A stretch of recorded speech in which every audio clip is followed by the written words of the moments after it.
Today we're going to look at fighting stances done in Gakuin. It may be a little different from what we've seen in a lot of other schools. Many dojos teach a boxing type stance. They have their hands an inch or so away from their face, their elbows are down protecting their ribs, and they're pretty well covered up from here up. The problem with the boxing stance is we're not boxers. Boxing. You're letting him get this close to your face before you protect yourself. The glove is this huge, so you're really covering, well, the glove is about the size of your head. So you're protecting your head on either side with something about as big as your head.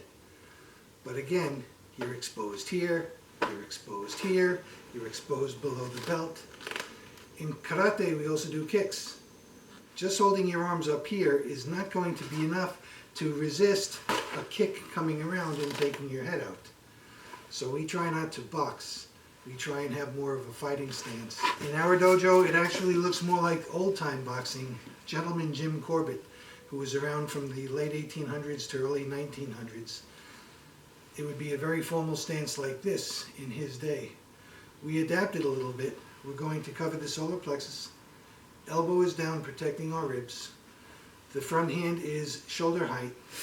If you take a look sideways, I'm catching the fist a good 1.5 feet away from me, rather than an inch or two away from my face. By my hands being in this mid position, if Chris throws a punch to my face, it's equally easy for me to block up as it is if he throws a kick for me to block down. If I'm up here and he were to throw a kick, it's a long distance down before that block arrives. Sometimes students will extend their block too much. Problem here, the ribs are exposed. So you want to keep the elbow down, protecting the ribs, not too close to the body. That's why we say 90 degrees in here, 30 degrees in here. We also take a look at what I refer to as a triangle of protection. In a good fighting stance, from this arm across to this arm and up, you can kind of see a triangle drawn in here. You want the triangle to be as small as possible. If you're fairly square like this, you'll see that a good portion of my torso is exposed. Part of that is because I'm overweight, but I'm very exposed. I want to narrow this triangle down as small as possible, leaving less exposed to my opponent.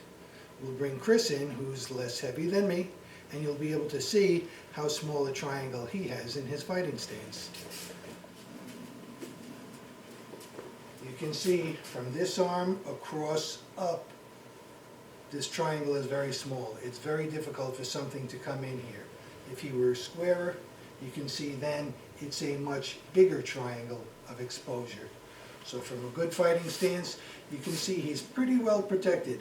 His arm really doesn't have to move much to the right to protect him here. And he's already at the left edge of his body, protecting him here. The waistline divides my body. From the waist up, I want to be sideways, a smaller target, harder to hit. From the waist down, my body is pretty square. It's easy for me to step forward with a kick or move forward with an attack. But from the waist down, I'm square. From the waist up, sideways. This is my dividing line. I'm going to have my back heel up. Big toes on the toes are on the ground, and I'm on the ball of the foot. This is going to be the same angle that I chamber and kick. From here, I'm going to chamber and kick. Heel is up, knee is pointed closer to the ground. When you're young, you're able to do things like this. When you're in your 60s, you're lucky if you can get this. But still, the knee is bent, the ankle is bent, and I'm in position now to kick. When you do want to move, if you're going to the left, you lead with your left foot. If you're going to the right, you lead with the right foot. I've seen some schools where they actually end up stepping behind themselves. For a moment they're in negative width. They can be swept very easily. You always want to have at least this shoulder's width. Momentarily I'll step wider and then back to shoulder's width. I'll step wider and back to shoulder's width. When moving side to side in a fighting stance, you can just move side to side, getting off the attack line. But what's better is to apply pressure to your opponent as you step As you step, you're closing the gap between you and your opponent. If Chris were to throw a punch, I could step off the attack line. Problem is, I can't reach him. If he does it again, I step the other way, I can't reach him. If we take the idea of shuffling in as we go forward, I can reach him.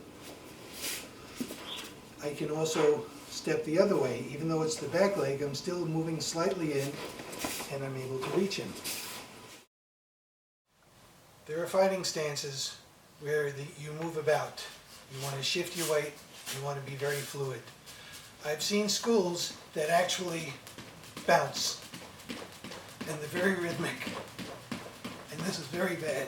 Chris is in his fighting stance, and he's going to bounce. And you can see he's as airborne as much as he is on the ground. You don't want to be flat-footed, you do want to move, but half the time he's off balance. Half the time he can't throw an attack. It's very difficult to throw a power shot while you're in midair. So you pretty much have to come down. Your opponent will time you and see you're up, down, up, down, up, down, and they'll hit you on your up. When boxing, you're hitting with an area about 6-8 inches wide. The power is going to dissipate across the entire area. So when you punch, the power is dissipating over an area this big.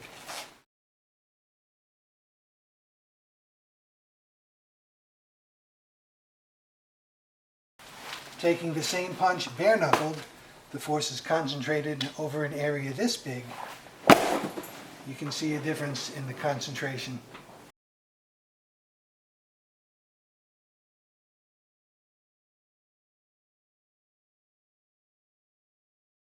I had a fellow martial artist who used to have me visit his dojo very often, and he would have me sit in on his promotion exams and some classes, and he did something that was very interesting. I learned not to do this, but still I learned something from him.